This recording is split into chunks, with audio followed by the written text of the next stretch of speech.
Salam, everyone. Thank you very much for joining me on this podcast. I think the best thing to do is probably start by going one by one and introducing ourselves. So obviously, I'm Salim, chief editor of the Muslim Vibe, host of the podcast. We'll start with Nabil so we can get him out of the way and then move on to our actual illustrious guests that I'm very happy to have with me on the podcast. So Nabil, go on quickly. I think you're perpetuating toxic masculinity. And I think it would be better if we started with our sisters, considering you and I do podcasts and stuff all the time. That's fine. So we've got the Nabil intro out of the way. We can move on to the sisters. So over to you, sisters. Sister Naima, go for it. Assalamu alaikum. My name is Naima B Robert, and I'm an award-winning author, editor, speaker, and coach. And I'm really, really glad to be here. Thank you very much. Sister LaYinka. Assalamu alaikum. I'm LaYinka. I'm a self-transformation expert, and I work with women to help them become grounded in their self-worth and confidence. And I'm grateful to be here too. Thank you. And finally, Sister Hafsa. Assalamu alaikum warahmatullah. I am, what am I? I'm the editor-in-chief at Muslim. I also am the founder of a group called the Dabiri Group. I'm an author, award-winning author as well. And yeah, I just do bits and bobs here and there, alhamdulillah. And I'm very honoured to be here amongst everyone. Thank you, guys. So I think I should probably tell the three of you that throughout this, for as long as Nabil's with us, there might be a bit of back and forth between us. You can just ignore that as like general background noise, but we do want to have a quite serious conversation today. And I guess for people that are listening to this, the subtext of it is that October is Black History Month in the UK, and Naima has put together a star-studded month of events and talks, all digitally, obviously because of COVID. And I think the list of names is just never ending. And the four of you that are with me today are taking part in the festival and are speaking on different panels and whatever else. So I guess the first question, just Naima, for yourself, is where did this all come from, and why is it necessary, and why did you decide to take this up? Bismillah. Well, this summer was it was a game-changing summer for me, as it was for many other people, I think. I feel like, and I've had this conversation, with Hafsa before and with LaYinka.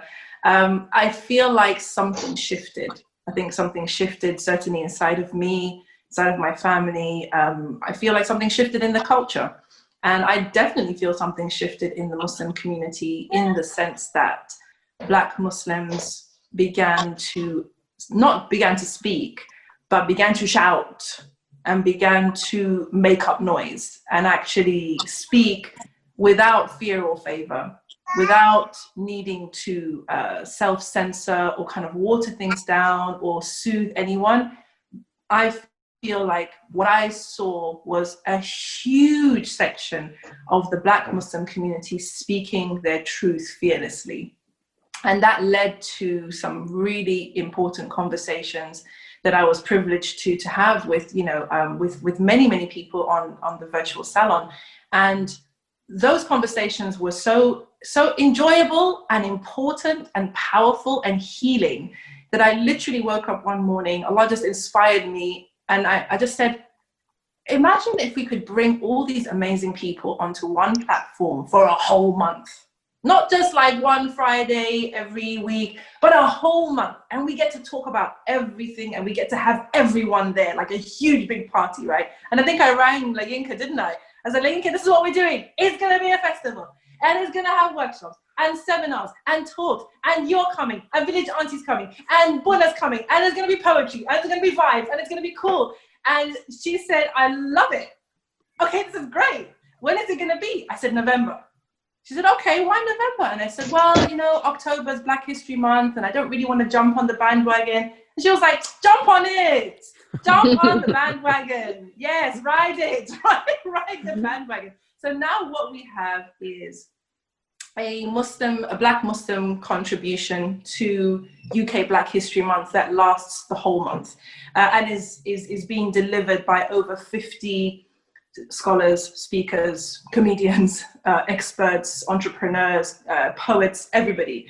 And like you said, it's kind of like not everyone who's anyone, but almost everyone who's anyone, alhamdulillah, they're on the program, mashallah. So it's a huge privilege and it's super exciting.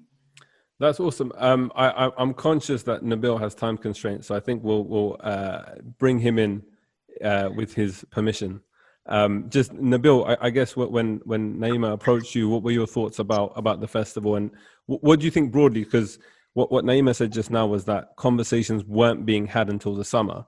Now, obviously, you know, we had a conversation on the podcast about anti-blackness in the Muslim community a while back, and I always shout out that episode, and I'll do it again.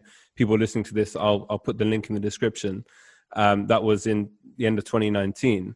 But what do you think shifted in the summer, and what do you think this festival kind of brings, and what value does it add to the discourse? Oh, like the respectable sister said, a lot of things changed this year. I think this year, a series of sad events led to our plight having a bigger, more captive audience. And because of that, you know, normally, I mean, people see the videos of things that happen. I don't want to re-traumatize everyone by saying exactly what it was, but there's a problem when it comes to schadenfreude of the current generation, where we see things and we're desensitized because we can switch away. But this year, it's just been a bombardment of hardship. And because people who are seeing these things were already in, it's kind of like how when you fast, you appreciate the struggle of a hungry person. This year, all over the world, people in different countries were already in a position where they were oppressed, although not necessarily by a man, you know, by a virus perhaps, but they felt a slight understanding of what it is to live in despair. And I think that made people more susceptible. That weakened the immune system of ignorance and, you know, bias to finally understand what it is we've been trying to say for a long time. And I think there was also a chain reaction of people who had knee-jerk responses to what they've seen. And because there's more people in the audience, there were more people to respond to hecklers. So what has happened is, because we're at home now, we don't have the distractions of work, of capitalist endeavors. We've had to have these conversations.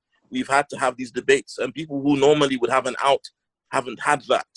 And it's come out to the mainstream. And unfortunately, you know, the Muslim community is one that mirrors external factors while pretending to be independent of them. So I think now there's more people listening. And what I like about the panel that the sisters put together, or the group, is that I recognize all these names. I may not have always known everybody. We may not have always spoken to each other. Hell, I'm so sorry. That's my daughter in the background. It's fine. Keep going. It's a nice background music. Yeah, I'm sorry, man. Yeah. So while we may not all have known each other personally, these are names that didn't jump on a bandwagon. These are all people. Yeah. God damn it. These are all people who have always been about what they're about. These are all people who have always, in our different ways, you know, my small contributions have been consistent for the last 10, 11 years. No one can say it's a bandwagon. Same with Sister Naima, Sister LaYinka. And obviously, 10 years ago, Hafsa was like, 9? But, you know, for the majority of her adult life, she's also been very active, mashallah. So yeah. I think it's great, because finally, it's like throwing a match into a room full of gasoline. You know, there's so many people who have the expertise and the passion in this. And now it's perfect, because we still have that captive audience. And a lot of the cognitive dissonance now has been shattered. You know, people who don't want to hear what we have to say are people who basically just are racist. You know, at this point, after the amount of discussions that have happened on so many levels, I'm talking about political, I'm talking about economic, you know, religious, the amount of people that have come out and discussed this now and explain these issues in depth. So now we've got this event. What I like about it is it's gotten past just telling people, don't be racist and Bilal was black. We're past that now in the Muslim community. Now, alhamdulillah, subhanAllah, guys, did you know Bilal was black? I mean, the first 5,000 times someone told me, I didn't figure it out. But now, you know, but alhamdulillah, now I like the fact that the conversation has grown into conversations about, you know, the position of black people and black Islam in so many different specters. So whether it's in relationships, in art, in business, in media, in history, we can now have these conversations. And I hope that because of efforts like this, in the future, we don't have to have these conversations. We can build with the knowledge that we now have and have spread. So thank you very much, Auntie Naima. Sorry, I mean Sister Naima, for putting this together. I really deeply, deeply respect your efforts. Thank you very much. So, LaYinka, just I guess following on from what Nabil said, with regards to the Muslim community, do you think that that there has been that kind of awakening from the non-Black community as to the struggles, or I guess the issues and the problems that we have with regards to race and the treatment of Black people within the community? You think there's been a shift? And I guess secondly, also when Naima called you and told you about this month-long festival, what was your reaction? What did you think, and how, like, you know, what went through your head at that point? Well, with Naima, sorry, two very different questions. I get that. Please don't read like me. I will do the second one first, and Okay. because Naima always, mashallah, barik, she's blessed with ideas, right? And so I'm usually one of the first people that hears about her ideas, and I'm usually the one who goes, okay, because we're like, her energy is unreal. So I'm like, okay, cool, yeah, that sounds good. Go for it, Bismillah. But when she said November, I was like, but why? You know, Black history is typically known as being the time when we just talk about slavery, where we talk about the slave trade, where we talk about our struggles and woe is us. I was like, change that narrative. This is a point where we can make history by making the month a month of celebration. And it's never been done before. And I said, we are doing it then. We're not going to make Black history just about slavery. We're going to make it about a celebration of our past and our present. And I think that for me is powerful. Sorry to cut you off, but I think, Sister Naima, you mentioned to me on the phone that you've only got one panel on racism. Is that correct? Yeah. And that was intentional because you didn't want for the focus to just be this kind of the past and slavery and whatever else, but actually be a celebration, something positive. Which I thought was very, I guess, unique and powerful in its own sense. Sorry, LaYinka, I cut you off. Please carry on. And I do think it's a powerful statement to make for us now. And I remember when I was speaking about this with Naima the other day, and it gave me the shivers. Like, what precedent are we setting for our future generation of Black Muslims, Black children? What message are we sending to them about Black History Month and what it means and what it can mean? And almost that thing, like, we can make it mean whatever we want it to mean. And it doesn't have to be what it's always meant. And showing them that, subhanAllah, the power lies with us, the power for change lies with us and within us, and we can do what's necessary, and we can mobilize for change. It's the fact that we've got 40 plus Black Muslims is unreal. The fact that Naima has been able to mobilize so many people from an array of experiences, from an array of backgrounds, knowledge wise as well. SubhanAllah, it shows the wide spectrum of, it's not just about Black Muslims being Bilal, you know, like our spectrum is wider than that, alhamdulillah. And in terms of the narratives about Black Muslims in the Muslim community, I think that like Brother Nabil said, there was nowhere to run. There were like COVID in the situation made it like we had to face it. You had to actually face the mess. You couldn't pretend like, I just got to go to work or got to go to school or you've actually got nowhere to go. You're in your house, you're working from home, you're doing everything from home. You're literally on social media every day because that's how you timeline reminding you and reinforcing all of this stuff, right? Right. And it was, subhanAllah, I really feel like it was planned perfectly, even though it came from sadness and it came from real pain. But it also illustrates to me what beauty can come from pain. And this is a beautiful evolution that came from something collectively painful and collective grief that was happening during the particular event that happened in the summer. But just to also again illustrate that we don't have to stay there. We can move. We can do something with it. We can take that emotional rubble and build something new.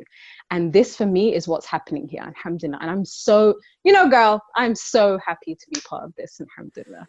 That is a whole word right there. And yeah, Yeah, I completely hear you. That beauty coming from pain, coming from a place of pain and trauma, but us not having to stay there. And Brother Salim, you're not the first person to ask me about, are we going to be tackling racism during this festival? And it's like, it's not our job to tackle racism. That's not our work. Like, that's your work. You guys are the ones with the issues. What we are going to talk about, though, is a collaborative approach to anti-racism work and initiatives in the community and without. And that's more for practitioners. That's more for the people who are out there on the front lines, sharing what's working, the conversations that are happening, networking. Much more, I feel, the festival is for us to kind of almost go inwards. It's for this group of people, by this group of people, and it's for us to address the issues that we feel are important in our daily lives, not what others think we should be concerned about, or others think that we are concerned about 24/7. That's why there's such a diversity in terms of the topics, in terms of the speakers, in terms of the formats, whether it's about youth or social media influence or, polygamy or marriage or, mental health. That's our lived reality. These are issues. Wealth is a huge one in the Black Muslim community, as it is in the Black community. So I'm really excited about us having those conversations. Yeah. Alhamdulillah. Awesome. And Hafsa, I'm aware that you've been quiet for very long. I think for the interesting take from my perspective is, as Nabil mentioned, you're probably the youngest person here. What's your experience been like, I guess, through the summer and also engaging with this? Because I think, at least as far as I can remember, this event is the first of its kind in terms of how many Black panelists are on in one event as part of one festival. I guess, how do you perceive it, and how do other young people? I say this, I feel old now talking about young people, but tell me, what do you think? Yeah, no, it's crazy because I'm going to make myself even sound young, but when I was growing up, it was people like this Naima B Robert and LaYinka and even Nabil, who I'd watch and go to events and see doing what they're doing and sort of representing what it means to be a Black Muslim who is thriving and has a voice, and the center of their life isn't discrimination or race and countering that. And so I think it's kind of come full circle from a thing where, like, I used to see that growing up, and then I recognized that there was a need for certain spaces like 6 years ago, and I've been sort of doing my own work for the last 6 years to ensure that, like, the community that I'm building for myself is even better than what I experienced growing up. And so I think what I think is really special about this festival is that we're literally making history. Like, you're literally writing history right now, and I think that that's literally transforming what we saw Black History Month as before.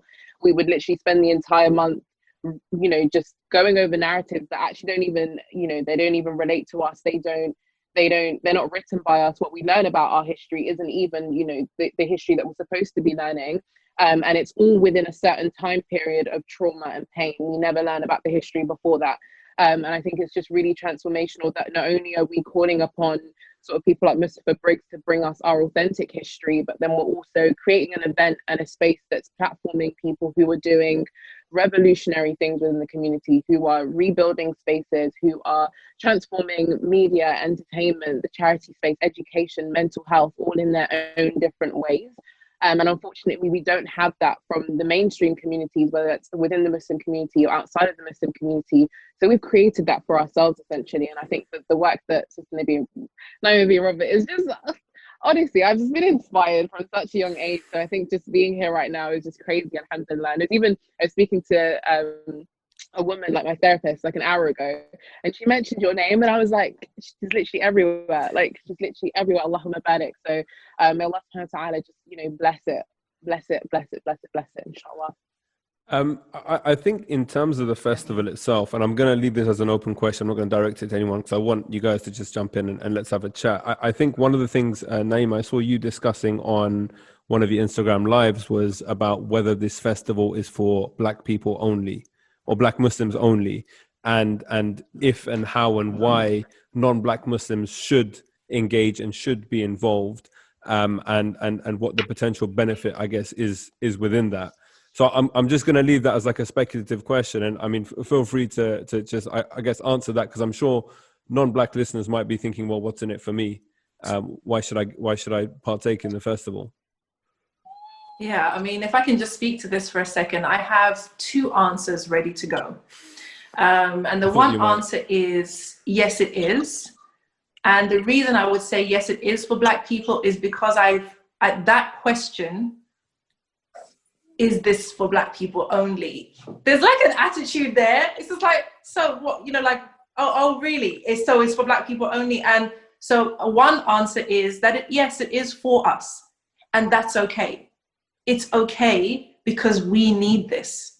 And I think what's changed, and I have to just, acknowledge and honor my sister Hafsa, who is an absolute queen, mashallah, tabarakallah, may Allah always bless her and guide her, ameen. She has been doing the work, and not just her, but many of the people, we can call them young people, of the millennials in this space. They have been doing the work. They have been creating the safe spaces for Black Muslims to converse, to talk, to create together. So they have been doing the work. They've been doing it. So I think what I would say is, I think for my generation, there's always been almost like a sense of embarrassment and kind of not wanting to ruffle feathers, not wanting to make people feel uncomfortable, not wanting to make people feel like you've got an issue with something, right? And so when I say that the Black Muslim Festival is for Black Muslims, I say that as in, it is for us, and it's okay, because this is what we need right now. Just like if I was to create a women's conference and it's for women only to address women's issues, no one can say to me, oh, so what? So men are not allowed, in that kind of, like combative tone, like trying to kind of challenge the fact that women need women's spaces to be able to discuss women's issues in a women's way. Same with the Black Muslim Conference. So one answer is that, yes, it is for us, and that's okay. It doesn't have to be for everyone. It's not going to be for everyone. But the other answer is that it's open to all. So there is no exclusion on the basis of race or religion. We have lots of non-Black people who have joined up. We have non-Muslims who are coming, and we want them to come, but they're coming into our space and they're welcome. So it's like you've got your house, it's your friends, it's your family, it's your rules, it's decorated the way you like, but it's an open door. So it's an open house, and anyone come and learn. And what I'm saying, there's like 4 types of people that will benefit, inshallah, from this amazing month's program. 1, if you see a speaker that you like, go on the website, you see a speaker that you like, join. If you read the program and you see some topics that are really interesting to you, or that you feel, you know what, I need to know about that, join. If you don't know any Black Muslims and you're curious about Black Muslim life, experience, culture, attitudes, join. And if you do know about Black Muslims and you'd like to know more, or you'd like to just sit and learn, then join. And if you're none of those 4, then maybe it's not for you, and that's okay. It's fine. But I think that a lot of people, inshallah, will come and will really have a very, very, very eye-opening experience, inshallah, and enjoy. I don't know what you guys think, but maybe that's a bit of a naughty answer, but that's kind of how I'm feeling right now. I wanted to direct something that you said and ask Nabil a question. You mentioned that you didn't want to ruffle feathers, and you felt like a sense of, wanting to not have that conversation necessarily.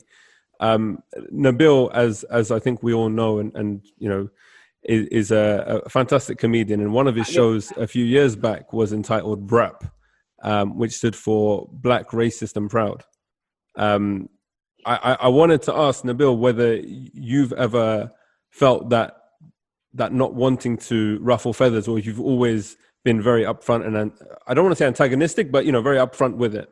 Oh, he's got a childcare issue, I think. We'll wait for him to. This is great podcast material if it's audio only that people are listening to. Oh, his video's gone as well. I think maybe we'll come back to Nabil. LaYinka and Hafsa, any thoughts, I guess, on the same topic of who should attend? Hey, Oh, he's back. sorry, just Madame here is staging a political protest. She's now been pacified. So, sorry, what was the question again? I'm asking the whole question again. Uh-huh. Okay. The question was, Naima was talking about not wanting to ruffle feathers when it comes to talking about race and bringing these kinds of things up. But I feel like you've always been a bit more upfront with it. Me? Yes, you. No. What's your perspective been over the years? As you know, I'm somebody who is very in tune with the emotions of others, and I highly value the sensibilities of others. But at the same time, upsetting people is a sacrifice that I'm willing to make. You know, it's one of those things that sometimes popularity has to come second. And the reality is this: I always, like, there was a time we were driving past the mosque, and my local masjid has a high number of black people because it's in South London, and this is where black people are manufactured. But the thing is, this guy saw a masjid and the congregation resembled the general population of the area. He was like, how come there's mainly black people coming out of the mosque? And it just made me think, years ago, we put together an event and we had black speakers and we had black entertainers, and someone asked, is this actually a Muslim event or is it NOI? And, you know, I'm not going to say how I responded to the person. I want to try and keep the language as civil as possible here. But there's always this degree of suspicion and fear and even disgust whenever anything is predominantly black. And I find it fantastic because, like, when we want to do a black Eid, all of a sudden people start remembering hadiths that they forgot years ago, you know, when they were going to their Pirsah. Whenever black people decide we want to do an event and it's mainly black food, that's when they want to see HMC and HFC and HFA certificates. Everything black is always questioned. But they can't seem to understand how we feel when we go to their masjids and they're speaking Urdu, Farsi, or English that may as well be Urdu or Farsi. They don't understand how we feel when we go to fundraising events and they're not even making dua for our countries, let alone raising funds for them. You know, so much like Naima, I would respond that yes, it's for black people. If you like, don't come. You know, because at the end of the day, you know, I've been involved in these discussions where I'll be a part of a fundraising event, or I'll be a part of some other kind of event, and it only caters to South Asian and Arab Muslims. And when I make a point of, look, we're not being included, oh, but brother, you know, the majority are like this. And then, you know, when you discuss these things online, the trolls will say things like, well, if you don't like it, go and make your own. You guys always expect us to do things for you. But then when we go and make our own, all of the sudden problems are there too. Oh, why are you doing this? You're being a nationalist. So it's almost a damned if you do, damned if you don't situation for black Muslims. Same thing when sisters do things. People complain, for example, that all sisters want to do is be makeup artists and hijabi fashionistas, which is fine. If they want to be that, let them be that, you know. But then whenever you see a sister coming out and doing anything that even slightly resembles academia, the misogynists start to appear and assemble. Oh, sister, you shouldn't be in front of a camera. Oh, sister, you shouldn't be doing this. They then start trying to mansplain why she shouldn't do what she's doing. So, sorry, I'm very passionate about this, so I tend to start to ramble. But I think it's actually sad that it's only now we have something of this magnitude for black people. And not only do I think, yes, it's important that this is just for black people, I hope this becomes a tradition. And I hope eventually when Uncle COVID goes away, we can have live events where we can have a whole festival, just like they have Edinburgh. We can have this and have black people, black Muslims from all over flying down. We could do it in different countries. I really hope that this expands and grows and becomes something, you know, it becomes something that we establish, and then we don't have to go to other, you know, at the end of the day, you shouldn't ask somebody who doesn't like you to do something for you. And I think what Sister Naima has done is very, very important. I think this is the seed of a plant that will grow and sprout many, many different plants, inshallah. So I'm very honored to be a part of it. And anybody who even dares to ask the question, is it only for black Muslims, with even a hint of a tone, it's not for you. Facts. Facts. LaYinka, Hafsa, any thoughts on this? Yeah, I was just gonna add that. Yeah, I think even historically, so there's a talk show that we run annually, and it's just been a case where just because it's been a majority, like people of color, black people, not even people of color, that phrase is not what we're going to use right now, but black people, and we even try to sort of seek diversity in terms of the types of Muslims that we want to be at our events. So it's not just people who are at their highest point in terms of women who are covering, or in terms of their spirituality. We sort of ensure that there's a range of individuals. So on our Instagram, for example, there's pictures of just people from every walk of life, black Muslims who are just trying their best to sort of do what they're doing, and be Muslim, living in the West. And I remember I sent out requests to like businesses asking whether or not they wanted to sponsor a charity aspect of the event, where we basically have a raffle and they could donate a product or whatever. And probably like 90% of the responses were, from your page, it doesn't look like a Muslim event, and so we don't want to be involved, or this, you're dividing the ummah, and this is a fitna. And it's just, I think we've got to a point where we've realized that the da'wah that we tend to put out is not working. You've got to look at our young people, you've got to look at how black Muslims are growing up, but even Muslims from Asian and Arab backgrounds, there are so many issues in our communities that are just tabooed. We can't talk about sexuality, we can't talk about relationships, we can't talk about addictions, we can't talk about the things that are really the big issues within the Muslim community that we push off as like being Western issues, when really that a majority of our young people are suffering from these things as well. And when we do create spaces to have those conversations, we're sort of ushered to the side and said that this is completely haram. And I think that's why the talk show for me was really important, that it was a safe space for black Muslims and Muslims who they could identify with being marginalized, and they could identify with needing a safe space to have conversations and not feel threatened. But one of my questions, I know it's not for me to ask questions because it's not my podcast, but it's how you're going to sort of like manage that, because we had a couple of occasions where people would feel as if that they could have those conversations, when really, when they were pressed about their prejudices and asked to recognize certain aspects of discrimination that was sort of built into their biases, they became very sort of antagonistic and sort of worked against the space instead of for it. And so for me, it's like I try to be as welcoming as possible, but innately as humans, we might not recognize the biases that we have, and when we come into action with that, we kind of just feel threatened, and our natural response is to sort of like throw everything away. So how are we going to work towards finding solutions for that, inshallah? Well, I think the main thing that I think that's a really, really interesting point. And I think the main area that I'm looking out for is the Facebook group, because all the free events are going to be live streamed into the Facebook group. And obviously the Facebook group is open. It's a space for men, women, black, yellow, brown, whatever, Muslim, non-Muslim. Yeah. So I think that will be the space that I feel will need to be moderated, just so that, you can keep it a safe space, because this is the thing. And I think what you touched on really is the crux of the matter. If we are going to open up our space, there are house rules. The house rules is that this is our house, and you have to respect the house rules. It's a respectful welcoming into our space. And if my house is a house where you take your shoes off when you come in, that's what you have to do. Because that's just manners. So inshallah, monitoring that is really the main area that I feel, if there were trolls in there, if there are people kind of ranting and raving in the Facebook group, then it will spoil the experience for the attendees in the group. So we just block them. That's all we do with people. We just block.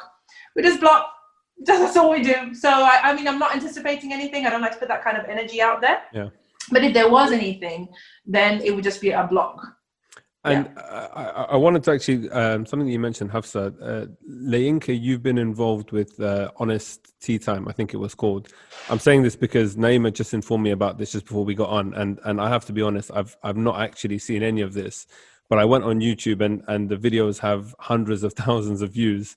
You can add one to a couple of them now because I'm going to start going through and listening. But what was the response like when you were having quite, because I looked at some of the titles and I watched like a few minutes here and there, but they were quite at times taboo or sensitive topics, but just having a very real and authentic conversation. And I guess, like Naima said, letting people into your space. What was the response to that like?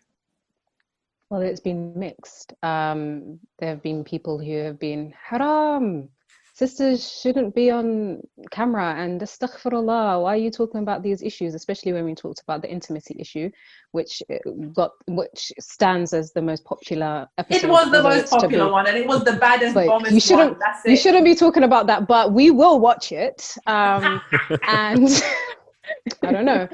But when we talked about racism, and it was interesting talking about racism because we did bring racism to the podcast. And for me, looking, and some people have said, I think LaYinka, we should have a part 2 of that episode, because my views on that particular episode have not necessarily changed, because I can still say talk about my own experiences with regards to racism. But I know that the events in the summer shifted something in me to be able to own my own mess around actually running away from the topics around race because of my own rage, and not being able to channel my rage and being seen as an angry Black woman.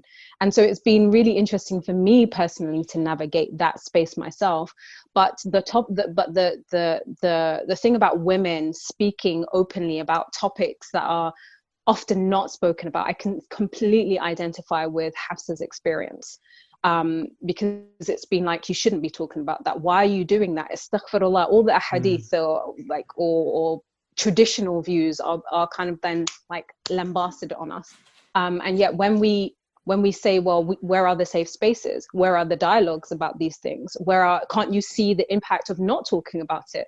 It's a bit then like, the stammer comes in, because there is no real solution. And I think that's why it's imperative for us to have these spaces. And to be fair, with regards to the Black Muslim Festival, I think it is a self-filtering process anyway. Like, if you really, really hate Muslims, Black Muslims, hate the idea of the Black Muslim Festival, but you still want to buy a ticket and you still want to like lurk in the background, you really do need to check yourself. Like, you really do need to check yourself. There will be people who want to see, they want to see what this is all about. There are some people who will be like, hell no, like that is just haram. Alhamdulillah, I'm hoping that the titles and the whole event just puts them off from registering anyway, because it's clearly not for them. And no matter how much you talk to these kind of people, they will not shift in their own perspective. And it's not our job to shift anyone's perspective anyway. That's not our role. That's for them to check their mess. And this is kind of like my running phrase, like, check your mess, because it's not our job to check it for you. So I'm hoping that there is a self-filtering process happening, that people are being put off who need to be put off, and those who are curious are allowing their curiosity to click that button, register for at least the free ticket, and come on board and see what it's all about. And bi'idhnillahi ta'ala, I'm sure that they will be like wonderfully surprised about what they come across, because it's most likely not what they expected. Yeah. No, it sounds awesome. So I guess moving away from the festival, what I did want to discuss, I guess for the last 15, 20 minutes was just generally about the Black Lives Matter movement. And I guess addressing it on this podcast, particularly because we've had, as I said, we've had that conversation with Nabil last year about anti-Blackness in the Muslim community. Then in the summer, we launched the I'm Not Your Bilal podcast again with Nabil. We have about 6 or 7 episodes. I can shout out my own podcast on my own podcast. But so we've launched that podcast where we're having conversations specifically about the Black Muslim experience, and we spoke about Black Lives Matter. We had an episode called All Lives Matter, which was addressing all of the common, I guess, misconceptions and things spoken about at the time. But also the virtual salon, Naima, that you host, there was an episode maybe a month or two ago when it was just in the summer when things were at its peak, and you had about 10 or 15 people on there, and everyone was kind of giving their opinion on, the question was whether this is like a seminal moment and whether, you know, a tide has turned. And I feel now like the dust and that emotion and that pain that was there initially has settled somewhat. And now is the time for kind of long-term change and action. And for me, the question is whether you think that's actually happening. Because, for example, as a football fan, what I'm seeing is that every match at the beginning, they're putting their knee on the ground, and then at 8 minutes and 47 seconds, they've got Black Lives Matter next to the team names at the top. And that's about it. But at the moment, there's no fans in the stadium, so there aren't any reported incidents of racism. But online, we're seeing that people, I guess we can call them white supremacists or just racists, are getting very upset by this whole Black Lives Matter song and dance that's being happened, as they put it, with regards to how the Premier League is still carrying this on. Personally, I feel like it's very tokenistic what the Premier League are doing, and this is obviously one example, but it lacks that certain substance for me anyway, because Raheem Sterling, for example, is disproportionately very poorly treated by the media when he buys a house for his mum, for example, in contrast to a white English player, in the way that they report this. So I guess the question, again, this is an open one, is now that the emotions are kind of not running as high. I think everyone's still, when you think back to what's happened in the summer, there is still that kind of anger inside. But where do you see everything going from here? Do you think this is the spark of actual change, or is it just another incident in a long line of incidents we've had for decades, if not even hundreds of years? Whoever wants to jump in, feel free. Yeah, so I think when it comes to Black Lives Matter as a political movement, I think we have to like distance that from individuals who kind of take it upon themselves to believe that Black Lives Matter and then sort of do actionable things as individuals. I do think that institutions, unless you change policy and unless you change sort of institutions internally, there isn't going to be anything substantial in the long term to come out of this movement that we're currently having.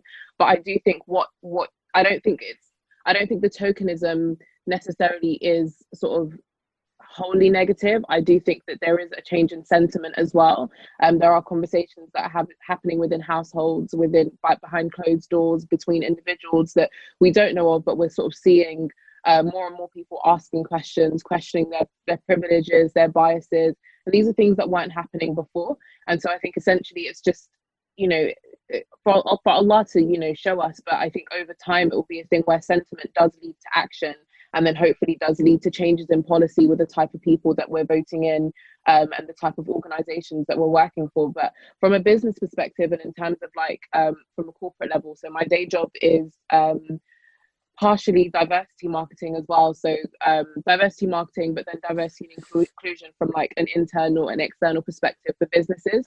And so I think a lot of the conversations I've been having with companies that are quite big is that they do believe that it matters, but they just don't know what to do next. And so it's just about having people there who have the actionable next steps, and we have to stop having conversations basically about what has been happening and more about how we can progressively move forwards, inshallah. So I think especially after the summer, there was a lot of people who were like, oh, we want to book you for this Zoom session and we want to do this sort of course and this training. And it was a bit like, okay, it's great that you're doing this in this moment where the spotlight is on it, but what have you thought about for the coming months and for your internal structure? And if you're a university, have you thought about having a welfare officer that's there to put in policy and infrastructure so that when there is an incident of Islamophobia or anti-Blackness, that is dealt with accordingly, and it's not just based off of sentiment, but there is like a guided process. And so, yeah, I think it's just we have to change the discussions that we're having on an individual level, and inshallah that will translate into something actionable. Inshallah. I think in terms of, you know, the sentimental things and the tokenist things that different companies are doing, it's obviously because they don't want to face the backlash of doing nothing, right? Yeah. And so it's like, okay, we got to wave a flag so that we look like we're doing something. We don't really know what the heck we're going to do or what to do, but let's show something. It's better than having all of these people who now point the finger at us and say you did nothing at all. But it just like Hafsa said, a lot of companies, organizations actually don't have a clue what to do. It's like, okay, so we know there's a problem. How do we fix it? And there is that gap between knowing and change, and what those specific actionable steps are. So we know, okay, so yeah, there are very few black employees that we have. Do we now just hire black people just to fill up the quota of missing black people? Like, and then there's that, well, I'm now a token employee. I'm the one that kind of like fits your quota, but not necessarily on my own merit of being an awesome person. So it's not as straightforward as we'd like it to be.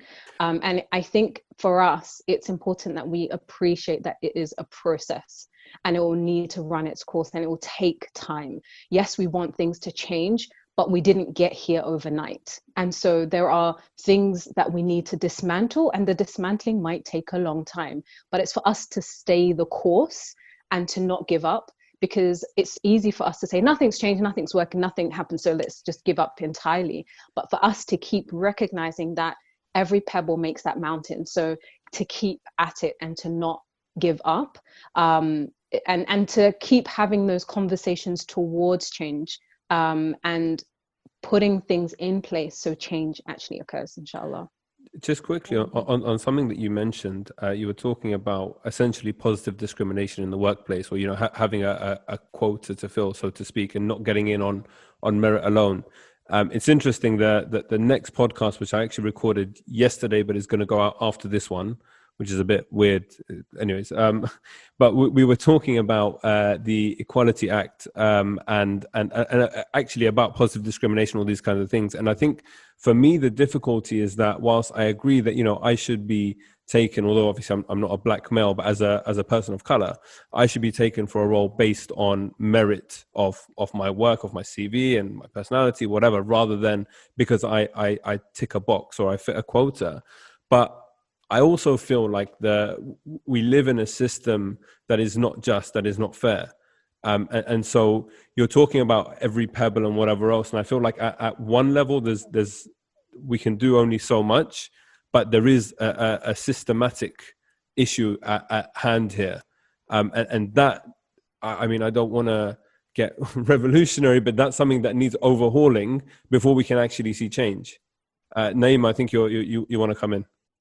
Yeah, I would like to speak to that actually, because I think that, the conclusions, I think we had this conversation in a virtual salon session, and the panelists were divided, because there were some who felt, no, the system has to change and we need to be part of the system so that it can change. So for example, the work that Hafsa's doing, and a lot of other people who are in corporate, in government, in those businesses trying to make a change, which is difficult, and it comes at a high price as well, I think. And I think everyone who is doing that work knows that it comes at a cost. It's like when you're trying to change the masjid structure, you're trying to make the masjid more equitable, it comes at a price. There's microaggressions, there's frustration, there's you feel like you're pushing against this huge system, but there have to be some people who are going to do that in order for that change to take place. So there were some panelists who were totally for that, and they were like, no, we have to stay within the community, within the masjid, within the schools to make the change possible. And then there were others, very interestingly, I don't know, LaYinka, if you remember this conversation, but there were others who were saying, I'm tired. I'm tired, and I don't want to do this anymore, whether it is within the Islamic school where her children experienced racism year after year after year, whether it is in that company or that corporation where she's experienced all manner of inequalities, etc., whether it's in a country where she feels that she is not welcome and her children have no chance of actually growing in a healthy way. There were some panelists who were like, you know what, nah, I'm not going to spend my life basically teaching others and pleading with others to see me and to see my children and to grant me what is my birthright. So, there is a case for continuing to engage. That has to happen. But I would say that whether you choose to engage or disengage, which is a choice, the work still has to be done internally, whether it's as Muslims or as Black people or women or anyone. When you say internally, have to do you do mean our own work within we ourselves? have to do our own healing. We have to, unlearn, relearn, teach new things to our children, teach new things to our families, change things within if we have any hope of seeing any change. And that's us taking back our power. Because I feel personally, when I see the system, I just think it's rotten to the core. And I've said this many times. I do believe the system is rotten to the core. And I believe it was created that way. And in fact, many people came out and said that. The system is not broken. It is as it was designed to be. And if that's the case, I'm not going to sacrifice my life trying to change the system, or especially the performative stuff. Because for me, that's one thing that I would say to anyone who will listen. Don't get fooled by the performance of acceptance, of tolerance, of diversity, all of that, because it's very easy for, whether it's governments, corporations, whoever, to put on an act, to put on a show, to give you a prize, to give you a day, to give you a month, even to put in a law that makes you feel good, so that you take your eye off the real issue, so that you stop focusing on the real things, right? Sister Hafsa, are you nodding with me right now?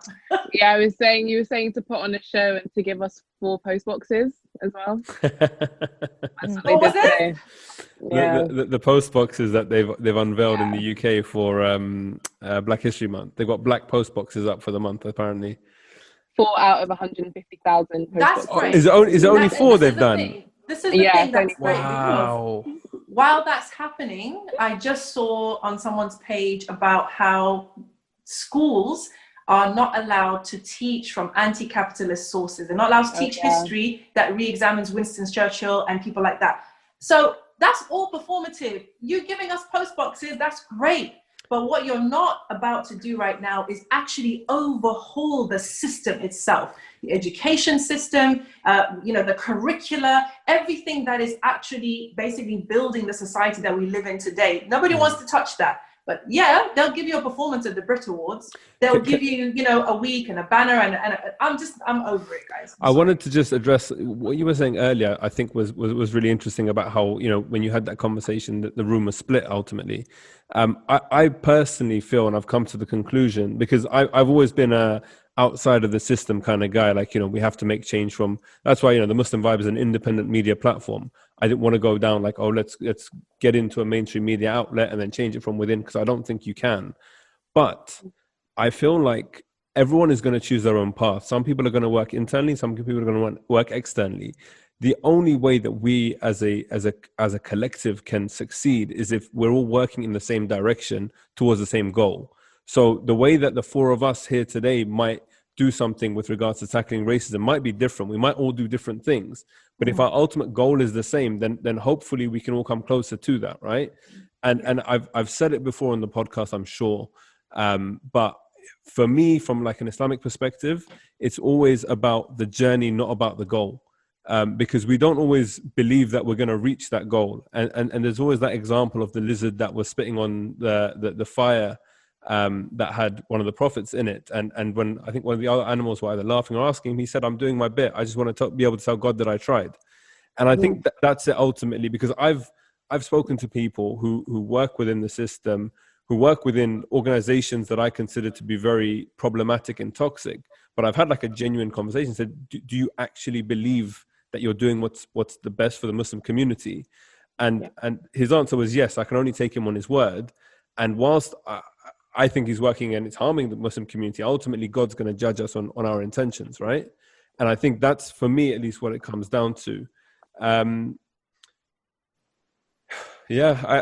thing is that this conversation, I think that there's so much to kind of explore and say, but I am aware that we have a whole month of amazing conversations lined up. So I think, if you guys have any final thoughts or remarks about the festival, about the conversation we've had, then take it away. Otherwise, I'm happy to wrap up. I know Sister Naima is definitely going to want to come in right at the end with something. But Hafsa, LaYinka, anything from you guys? Yeah, I think I just want to say that to people who kind of have seen the festival and don't know if it's for them, I think just try it, just attend, see how it makes you feel, really just be open-minded and explore everything that it has to offer, and then just use it as a moment of reflection. Come in without expectation and just prepare to be wowed, I would say, inshallah. Inshallah.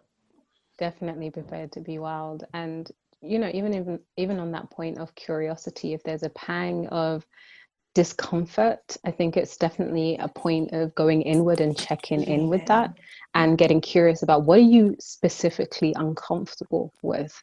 And that might be a clue to some work that needs to be done within you internally. When you see a panel of awesome Black Muslims that makes you uncomfortable, that's a beautiful moment to check in with yourself and see where the work is needed. And we look forward to seeing you. And if you don't come, we'll have fun anyway. There's a lot of so what energy right now. But alhamdulillah, no, I hope that everybody does come. And I do want to say a big thank you to you, Salim, for your support, and really just to acknowledge, the Muslim organizations that have just been this is awesome. How can we help? Let us give you money. I said, yeah, bring it. We need it because we're looking after our speakers, and there's a lot of work I can't help in that way, but no, the platform is yours.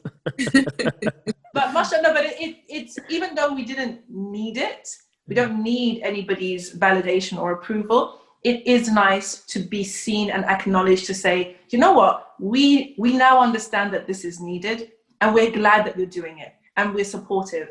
And that's the same with all the press and the media and the organizations and individuals who've reached out and just said, you know what, I just think what you're doing is great. And of course, all praise is due to Allah subhanahu wa ta'ala. And just a huge thank you to these amazing human beings who, at the end of the day, they say yes to me when I'm just pestering Always. them for stuff all the time. But they say yes. Well, thank you guys. I think one reflection from myself, I guess on my earlier question to you guys about the All Lives Matter thing and should non-Black people attend and whatever else, my own personal reflection on, when me and Nabil started the I'm Not Your Bilal podcast, for me it was a little bit daunting, and I think it still is, because the conversations that we had, some of them were obviously quite lighthearted and fun, and others were quite deep and quite emotional as well.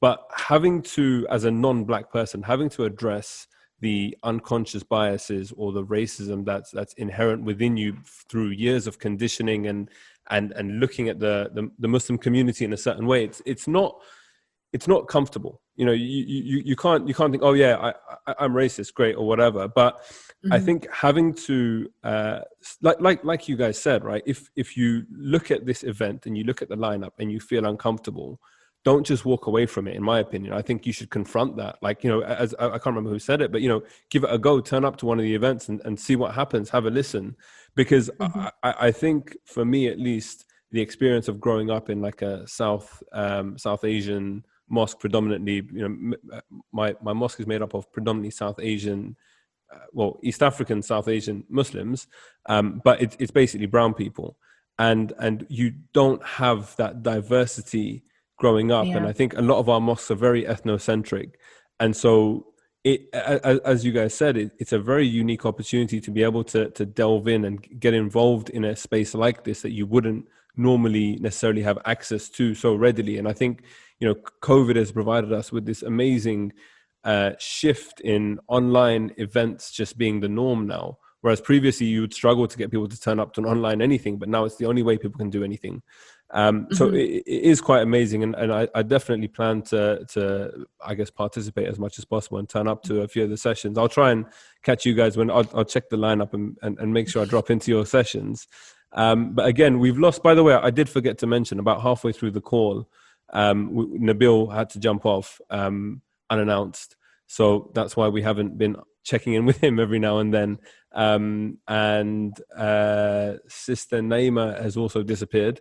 But thank you guys very much for being the last two standing on the podcast. And yeah, I look forward to the month ahead, and keep up the good work as well. I've heard a lot about both of you actually in the last couple of days, and the work that you're doing I think is remarkable, and especially shout out to Hafsa in particular. Your name has actually come up quite a lot in the last few weeks and months, and only amazing things. And I guess as such a young person, you're kind of taking the mantle forward for the next generation, in terms of really shaping the Muslim narrative in the West, which is, I think, something that some of us have tried to do a little bit of in our time in our own different ways. But it needs for strong young people to really take that forward. And I think, we're in a pivotal time right now, generally as Muslims in the West. So just keep up the good work, and inshallah we'll all get to catch up again soon. Inshallah. Thank you guys. Thank you for having us. Thank you.